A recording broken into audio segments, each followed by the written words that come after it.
ينتفي عمله وحينئذ يلزم إضافته إلى ما بعده وإذا دخل عليه الألف واللام يكون مستغنيا عن الشرطين في العمل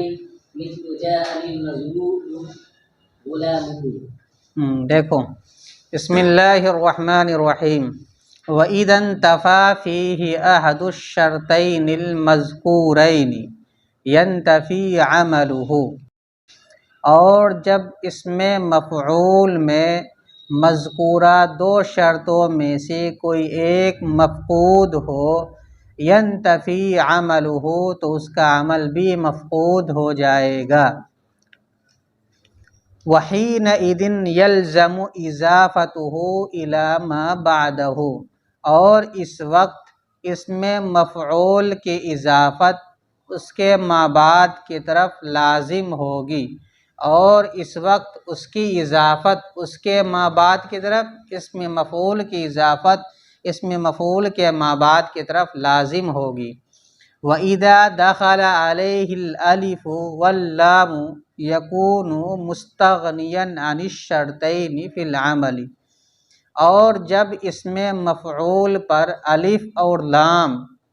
داخل ہو جائے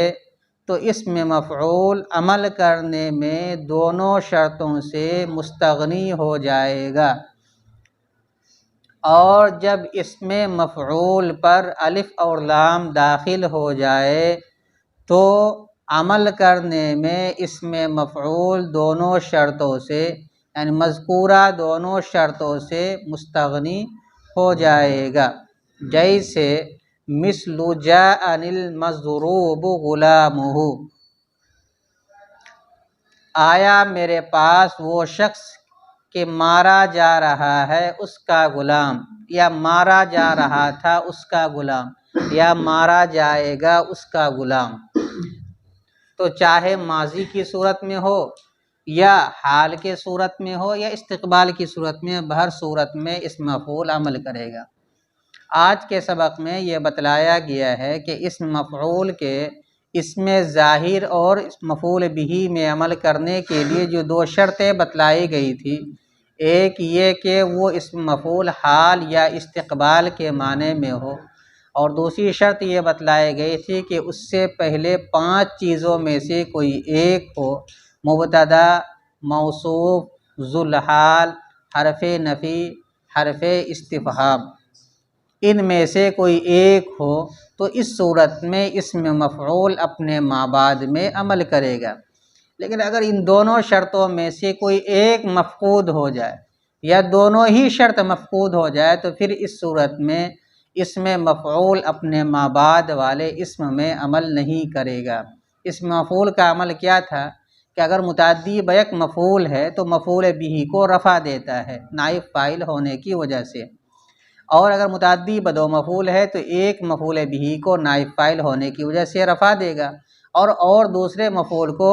مفعول بہ ہونے کی وجہ سے نصب دے گا. یہ اس کا عمل تھا. لیکن اگر شرط نہ پائی جائے تو اس صورت میں پھر وہ عمل نہیں کرے گا. تو ضابطہ یہ ہے کہ جب مذکورہ دونوں شرطوں میں سے ایک مفقود ہو جائے تو اس صورت میں وہ عمل نہیں کرے گا. جیسے جاءنی زید مضروب غلامہ، اب اس طرح پڑھا جائے گا،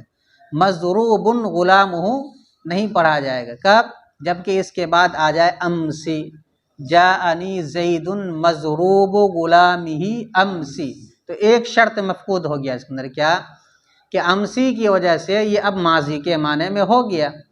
تو عمل کرنے کی شرط کیا تھی کہ حال یا استقبال کے معنی میں، لہذا اب غلامہ نہیں پڑھا جائے گا، نائب فاعل نہیں پڑھا جائے گا، بلکہ کیا پڑھا جائے گا؟ غلامہ.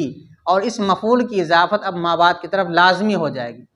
ٹھیک ہے، تو اب پڑھیں گے مضروب غلامہ. حالانکہ اس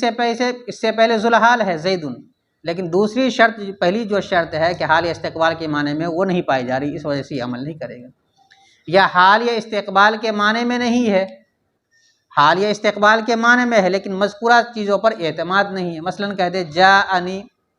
یا زیدن کہیں گے مضروب غلامہ الآن، مضروب غلامہ الآن، اس کا غلام، جس کا غلام مارا جا رہا ہے اس وقت،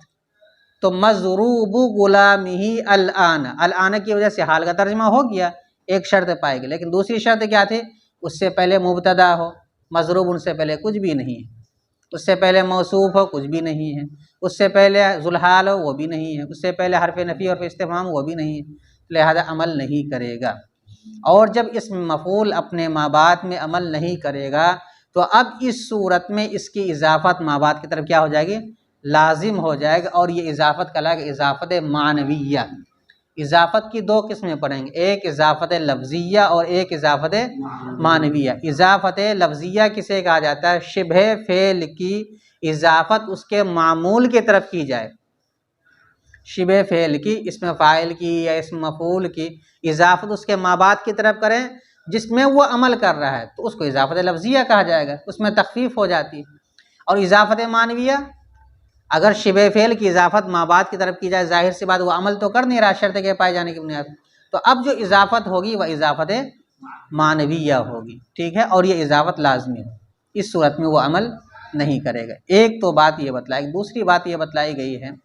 کہ اسم مفعول پر اگر الف لام موصولہ داخل ہو جائے تو بغیر کسی شرط کے عمل کرتا ہے، جیسے کہ اسم فاعل میں یہ بات بتلائے گئے تھے کہ اگر اسم فاعل پر الف لام موصولہ آ جائے تو بغیر کسی شرط کے عمل کرتا ہے، اسی طریقے سے اسم موصول پر بھی اگر الف لام موصولہ آ جائے تو بغیر کسی شرط کے عمل کرے گا۔ تو پتہ یہ چلا کہ ما قبل میں جو بتلایا گیا کہ اس کا اعتماد اسم موصول پر ہو، وہ عمل کرنے کے لیے شرط ہے، وہ معتبر قول نہیں ہے۔ معتبر قول یہی ہے کہ اگر داخل ہو جاتا ہے الف لام تو اس صورت میں وہ بغیر کسی شرط کے عمل کرتا ہے۔ ہاں البتہ اگر الف لام تعریفی داخل ہو جائے جو معرفہ بناتا ہے، تب اس صورت میں دونوں شرطیں لگانی ضروری، دونوں شرط پائی جائے گی تو اس مفعول وغیرہ عمل کرے گا۔ تیسری چیز یہ سمجھنی چاہیے کہ حین اذن پہ جو تنوین ہے وہ تنوین عوضی ہے۔ تنوین کی آپ 4 یا 5 قسمیں پڑھے ہوں گے، ایک کا نام تنوین تمکن ہے، ایک کا نام تنوین تنکیر ہے، ایک کا نام تنوین عوض ہے، ایک کا نام تنوین مقابلہ ہے۔ تنوین تمکن، تنوین تنکیر، تنوین عوض، تنوین مقابلہ اور تنوین ترنم، یہ 5 قسمیں ہیں تنوین کی۔ یہاں پر جو حین اذن یا یوم اذن پر جو تنوین آتی ہے وہ تنوین عوضی ہے۔ اصل عبارت اس کے کیا ہے؟ حین اذ کان کذا، حین اذ کان، تو کانا کذا جو فعلیہ جملہ ہے اس کو حذف کر کے اذ کے اوپر تنوین لے آئے۔ اصل ترکیب کیا کریں گے؟ حین مضاف، اذ مضاف الیہ مضاف، کانا کذا جملہ فعلیہ ہو کر مضاف الیہ اذ کا، اذ مضاف اپنے مضاف الیہ سے مل کر پھر مضاف الیہ ہو جائے گا حین مضاف کا، حین مضاف اپنے مضاف الیہ سے مل کر، اس کو ہمیشہ ترکیب میں مفعول فی بناتے ہیں، لیکن ہم لوگ جب ترکیب کرتے ہیں ڈائریکٹ بول دیتے ہیں حین مضاف اذن مضاف الیہ، مضاف الیہ سے مل کر مفعول فی۔ یہ 3 باتیں تھیں جس کا سمجھنا ضروری تھا۔ دیکھیے ترجمہ دیکھیے، اور جب اس میں یعنی اس میں مفعول میں مذکورہ 2 شرطوں میں سے کوئی ایک مفقود ہو جائے تو اس میں مفعول کا عمل بھی مفقود ہو جائے گا، اور اس وقت اس میں مفعول کی اضافت اس میں مفعول کے ما بعد کی طرف لازمی ہوگی، اور جب اس میں مفعول پر الف اور لام داخل ہو جائے تو اس مفعول عمل کرنے میں مذکورہ دونوں شرطوں سے بے نیاز ہو جائے گا، جیسے جاءنی المضروب غلامہ، آیا میرے پاس وہ شخص، الذی کا ترجمہ الف لام بمعنی جو الذی ہے، آیا میرے پاس وہ شخص کہ جس کا غلام مارا جا رہا ہے، یا کریں گے جس کا غلام مارا گیا تھا، یا جس کا غلام مارا جائے گا۔ الف لام ہے اس موصول کا ہے، تینوں زمانہ پایا جائے گا تو بھی غلام ہو پر عمل کرے گا، غلام ہو پڑھیں گے، غلام ہی نہیں پڑھا جائے گا۔ ترکیب دیکھو، وا مستانفہ اذا حرف شرط، انتفا فعل، انتفا فعل، فی ہی جار مجرور سے مل کر متعلق ہوا انتفا فعل کا، احد مضاف، الشرطین موصوف، المذکورین اس کی صفت، موصوف اپنی صفت سے مل کر، مضاف الیہ ہوا احد مضاف، احد مضاف اپنے مضاف الیہ سے مل کر فاعل ہوا انتفا فعل کا، انتفا فعل اپنے فاعل مؤخر اور متعلق مقدم سے مل کر جملہ فعلیہ ہو کر شرط۔ یہاں پر ایک الف چھوٹ گیا، اس کو بھرا لے، ایک تو اذا کا ہے اور ایک انتفا کا ہے۔ ینتفی فعل عملہ مرکب اضافی ہو کر ینتفی کا فاعل، فعل اپنے فاعل سے مل کر جزا، شرط اپنی جزا سے مل کر جملہ شرطیہ ہوا،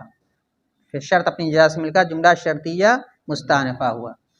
واو مستانفہ حین اذن، حین مضاف اذن مضاف الیہ، مضاف اپنے مضاف الیہ سے مل کر مفعول فی مقدم ہوا یلزم فعل کا، یلزم فعل،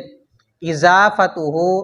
اضافت مصدر مضاف ہا ضمیر مضاف الیہ الی حرف جار ما اسم موصول بعدہ مرکب اضافی ہو کر مفعول فی ہوا ثبت فعل محذوف کا، ثبت فعل محذوف اپنے فاعل اور مفعول فی سے مل کر جملہ فعلیہ ہو کر ما اسم موصول کا صلہ، موصول اپنے صلہ سے مل کر مجرور ہوا الی حرف جار کا، جار اپنے مجرور سے مل کر متعلق ہوا اضافت مصدر مضاف، اضافت مصدر مضاف اپنے مضاف الیہ اور متعلق سے مل کر فاعل ہوا یلزم فعل کا، یلزم فعل اپنے فاعل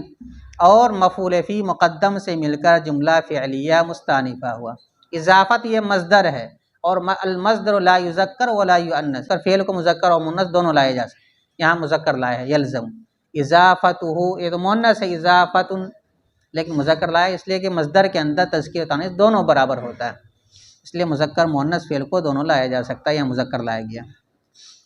واو مستانفہ اذا حرف شرط دخل فعل علیہ متعلق الف واللام معطوف، معطوف علیہ سے مل کر دخل کا فاعل، فعل اپنے فاعل مؤخر اور متعلق مقدم سے مل کر جملہ فعلیہ ہو کر شرط، یکون فعل ناقص ہوا ضمیر اس کا اسم، مستغنین اسم فاعل شبہ فعل ہوا ضمیر اس کا فاعل، عن حرف جار الشرطین مجرور، جار اپنے مجرور سے مل کر متعلق اول ہوا مستغنین شبہ فعل کا، اور بعض نسخوں کے اندر یہاں پہ ہے عن الشرطین المذکورین، جیسے اوپر ہے ویسے یہاں بھی ہے،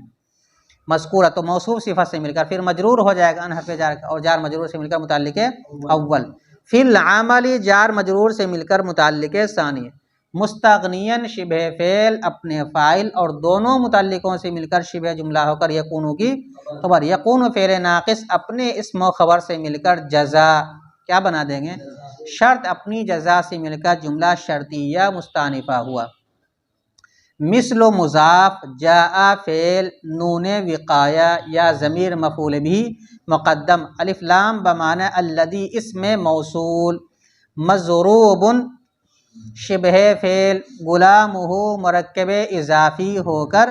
مضروب کا نائب فاعل، مضروب شبہ فعل اپنے نائب فاعل سے مل کر شبہ جملہ ہو کر صلہ، موصول اپنے صلہ سے مل کر فاعل ہوا جاء فعل کا، جاء فعل اپنے فاعل مؤخر اور مفعول بھی مقدم سے مل کر جملہ فعلیہ ہو کر مثل مضاف کا مضاف الیہ، مثل مضاف اپنے مضاف الیہ سے مل کر مثال ہو مبتدا محذوف کی خبر، مثال مبتدا محذوف اپنی خبر سے مل کر جملہ اسمیہ خبریہ ہو۔ اگر یہاں پر جاءنی نہیں ہوتا تو پھر اس صورت میں غلاموں کے بعد زید مقدر مان لیتے، وہ شخص جس کا غلام مارا گیا تھا وہ زید ہے، تاکہ جملہ تام جائے، کیونکہ موصول صلہ سے مل کر ہمیشہ جملے کے ایک جز ہوتا ہے، مکمل جملہ نہیں بنتا ہے، تو یہاں پر فعل موجود ہے اس لیے اس کا فاعل بنا دیں گے اور جملہ تام ہو جائے گا۔ تو مثل مضاف اپنے مضاف الیہ سے مل کر خبر ہوئی مثال مبتدا محذوف کی، مبتدا محذوف اپنے خبر سے مل کر جملہ اسمیہ خبریہ۔